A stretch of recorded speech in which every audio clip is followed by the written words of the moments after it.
Oh, that sounds even sexier than a shotgun. Good day.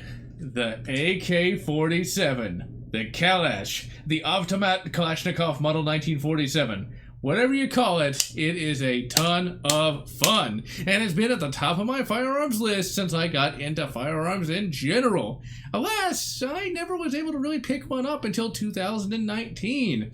Hell, when I first finally started getting centerfire rifles, I stuck with the SKS for about 10 years before I decided to tech up to something with detachable box magazines, and unfortunately when I did that, I had to go with the AR, because in 2017 when I finally teched up, there weren't that many good AKs under $1,000, but Palmetto State Armory stepped in to fill the void. What we have here, ladies and gentlemen, is a PSA AK-47 GF3. One of the big issues with American-made AKs was the fact that they used a lot of cast parts, which don't really work in an AK design. And you'd have parts breakage issues and things of that nature. Thankfully, Palmetto State Armory, awesomely enough, uses hammer-forged trunnions and bolts, meaning this thing won't fly apart on you. The only thing it doesn't have is a cold hammer-forged barrel. At least this model doesn't have a cold hammer forged barrel, because shortly after I got this rifle in 2019, PSA came out with the AKE, which does have a cold hammer forged barrel. Damn you, Palmetto State Armory! So what we have here is a centerfire intermediate caliber rifle that takes detachable box magazines. This actually has a lot more in common with the M1 Garand than you might think. It actually uses the same bolt mechanism.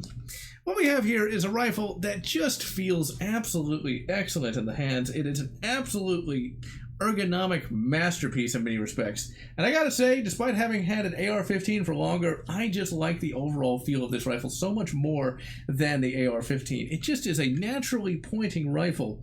One of the big issues with this rifle, though, is putting on a optic. This, of course, was not originally designed to take an optic, but the Russians eventually put a side mount scope rail on this thing, but I never really trusted it. I bought a cheapo side mount scope rail, and I guess it worked. Unfortunately, I was never able to sight the bloody thing in with it, and eventually I just scrapped the whole thing and replaced the rear sight with a Picatinny rail. This actually does have an emergency rear sight, which I guess works, although I haven't used it as of yet. And this works. It's steady as a rock with my primary arms red dot. One thing about the primary arms red dot, it is an annoying red dot to get sighted in. It's much more difficult than some of the reflex sights that I have used. I'm not really sure why. I guess it's just more fancy, I suppose.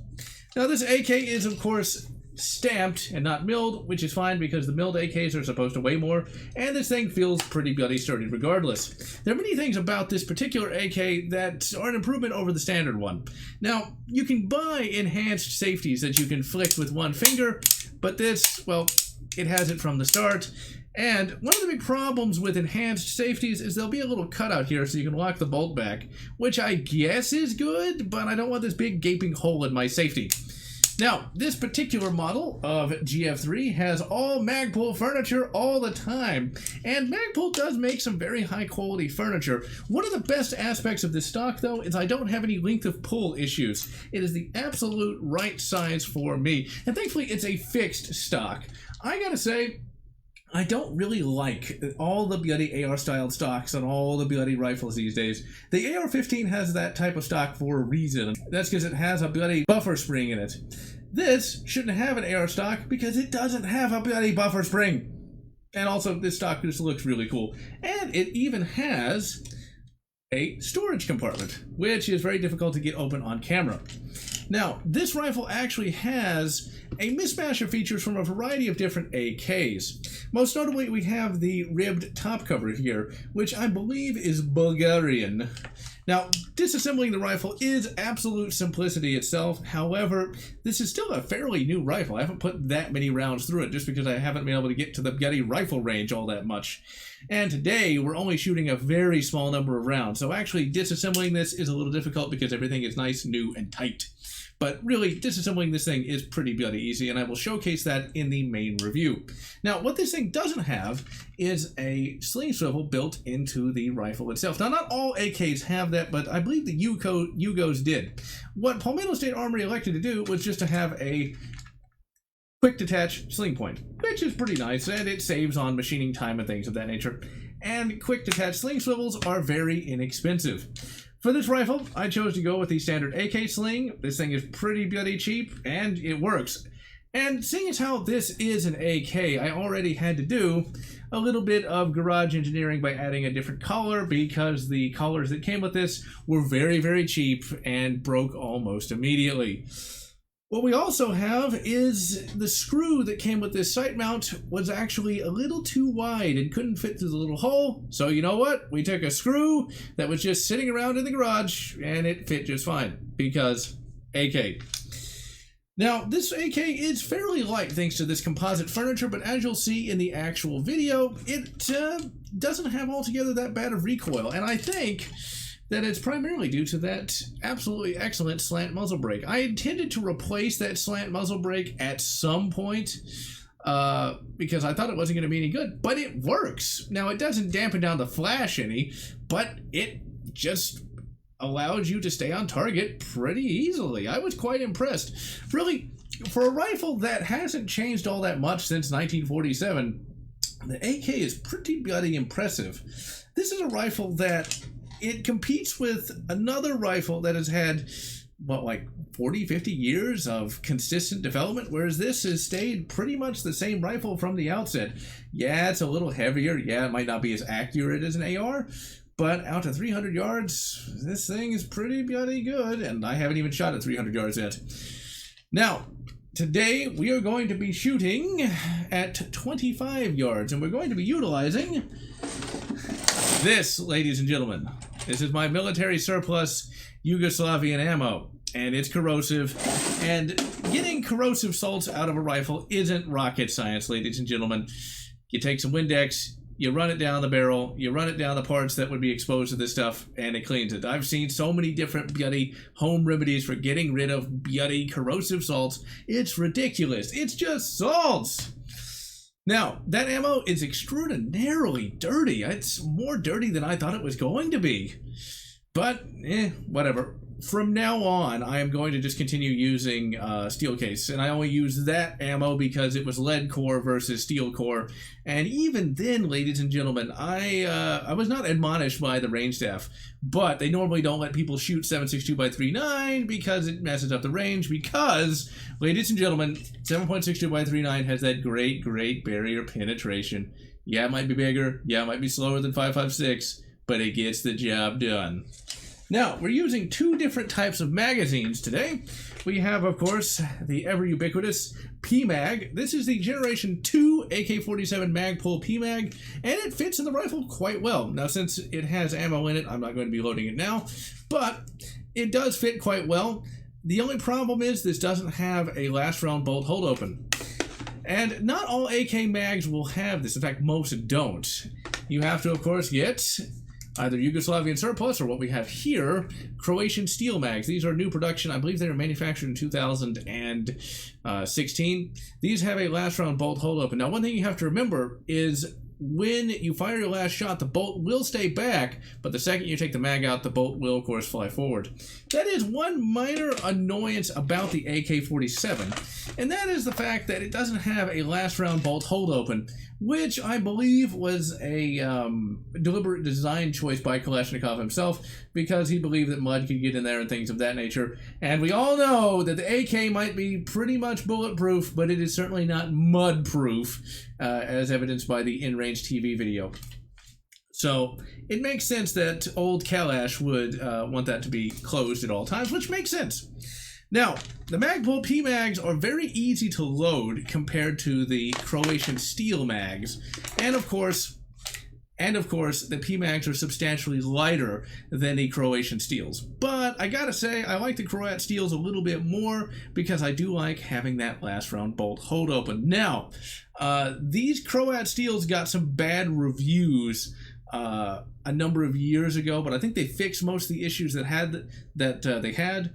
However, in one of my mag lots, I did have a broken follower, or at least a follower that didn't work right, because it would not push the cartridges up into the weapon, which is pretty annoying. However, you can, of course, just get a replacement fuller, which I did. Unfortunately, I can't find the mag. I have no idea what box it's in. Ultimately, these are two really good choices for the AK here. Now, the Croat steels, I think, are still just a little bit better than the Magpuls, but the Magpuls, of course, have their strengths too, being easy to load and being substantially lighter. Really, if you can do it, getting both is not a bad idea.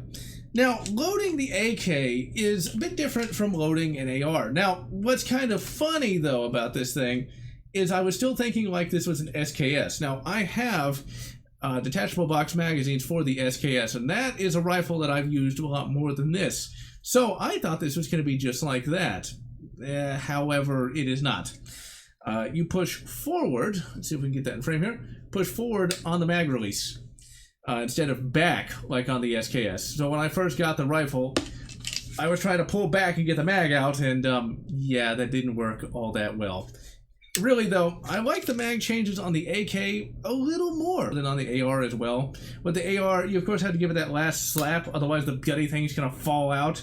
With this, you know it's locked in most of the time.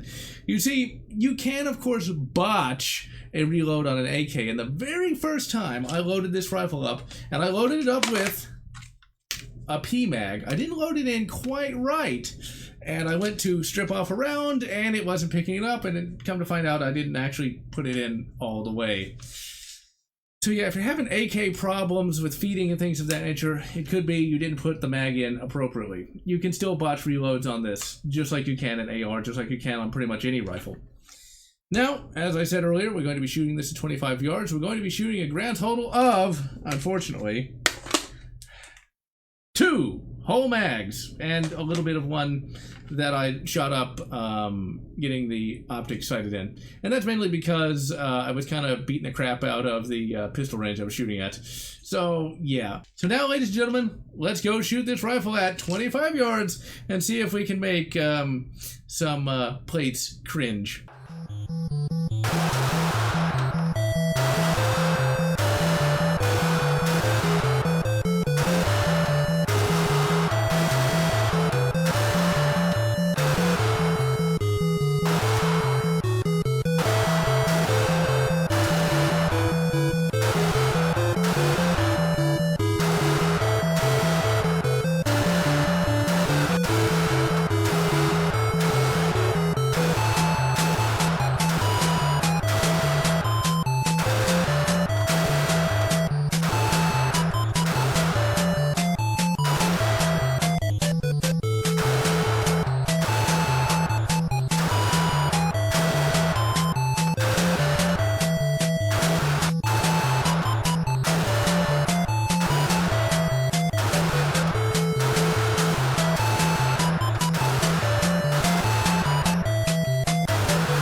As you can see, ladies and gentlemen, this rifle is pretty bloody accurate indeed. Sure, I was only shooting at 25 yards, but those were some pretty good groupings on some very small targets. Now, accuracy is helped by a variety of factors. Number one, this slant muzzle brake keeps the muzzle down, and thankfully doesn't have that horrible concussion like the A2 birdcage does on an AR-15. Also, in this rifle, we've got an absolutely exceptional trigger that is substantially better than the mil-spec AR-15 trigger. I know I keep kind of crapping on the AR-15, but really, this rifle was everything I'd hoped it would be. After over almost 2 decades of waiting, it's good.